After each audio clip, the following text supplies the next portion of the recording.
Hello YouTubers, Chuck Holler, June 7th, 2015. Well, we're going to talk about American Pharaoh today. Now, anybody who's been following me knows for the last 5 weeks I've done nothing but rant about how I knew with all that is within me this horse was going to win the Triple Crown. 5 weeks ago, when I first saw this horse's name for the Kentucky Derby, because I lived in Louisville for a few years, and so I always watched the Derby. And when I laid eyes upon the name of that horse, the Spirit of God spoke to me and said, "This is the mascot for the beast." Of course, that got my attention immediately. I immediately thought of who the American Pharaoh is. Now, I'm going to give just a little background here real quick, folks, on how subtle the Antichrist comes into power. You know, I don't like using the name Antichrist because really it should be Christ impersonator. He's going to try to be just like Christ. And one of the things that he does, like Christ, was that Jesus never told who he was.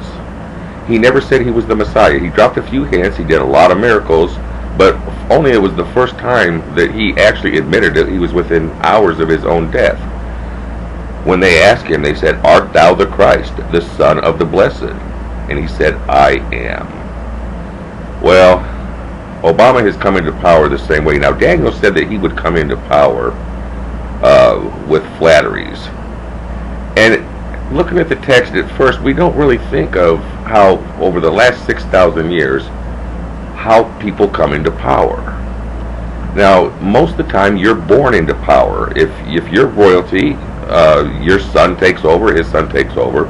The only other way to come into power was to become a soldier and a general and a conqueror, and to take a land and to make yourself. Who had ever heard that a country would actually all get together and voluntarily elect to place someone in charge of them? But, you know, for the last 250 years, that's how America does it. And it's called a democracy. But Daniel foretold of that many, many years ago. And so that's why the leader of this revived Roman Empire, and don't think this is not the revived Roman Empire, folks, go to Washington, D.C. and just even look at the architecture. It looks like Rome. So he is ahead of the only superpower on the planet. And he does a lot of things that are very, very subtle. I remember the first time I saw him, after about a year, he was in Egypt, and he went to Pharaoh's tomb, and he even blurted out, "Well, that looks like me. Look at the ears." Well, because he is the American Pharaoh. So we know that Revelation 13 describes how to identify this man of sin.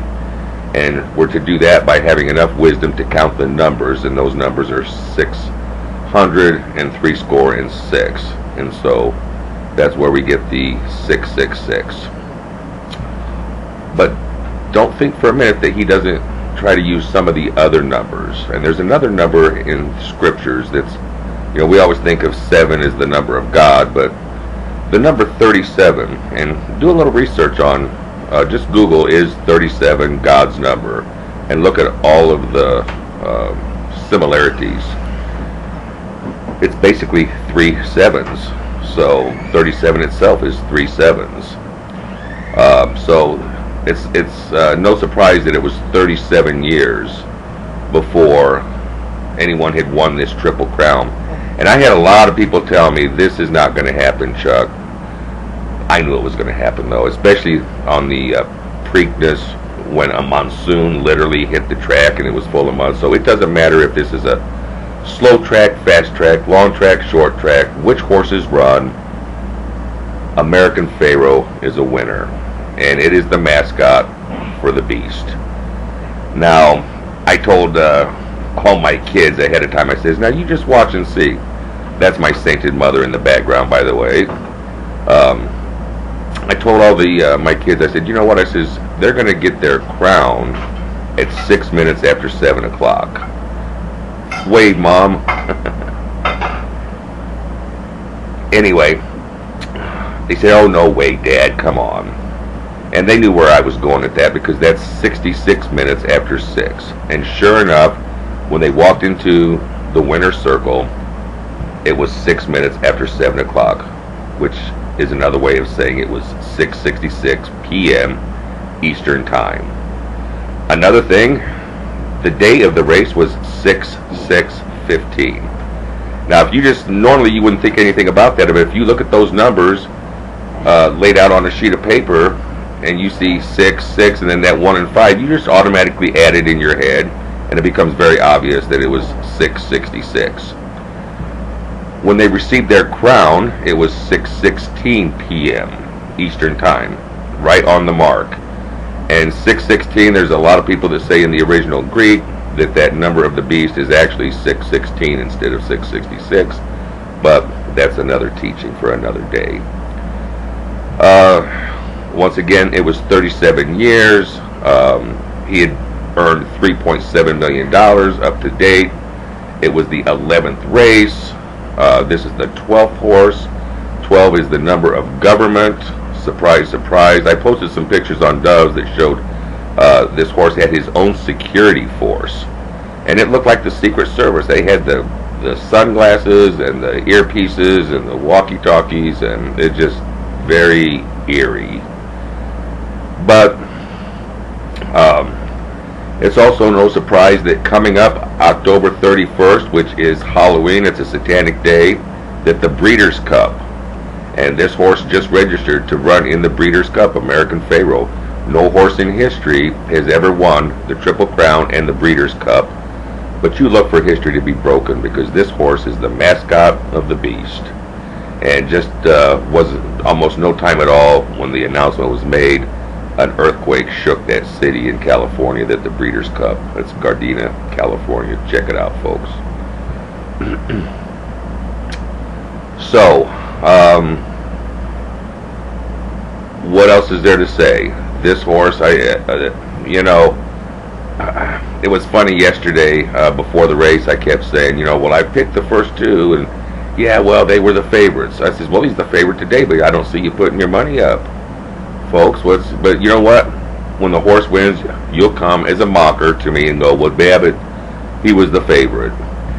So instead, what I heard yesterday was why this horse was not going to win. But it did not deter me in my belief that American Pharoah was bound and determined to win this race. And they had some pretty legitimate reasons. No horse had ever won from the position 5 on the gate.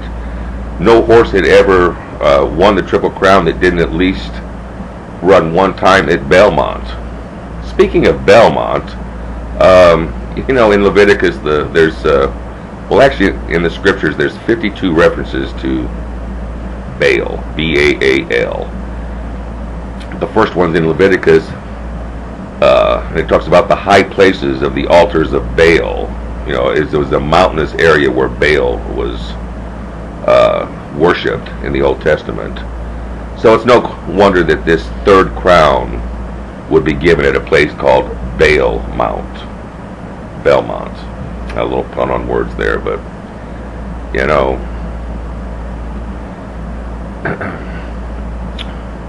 we serve Jesus, and there's an enemy, and he's Satan, and he's real. And there's a good testimony on 5 Doves a few years ago, a guy named Barry, and he tells how he was approached to sell his soul to Satan, and he goes into great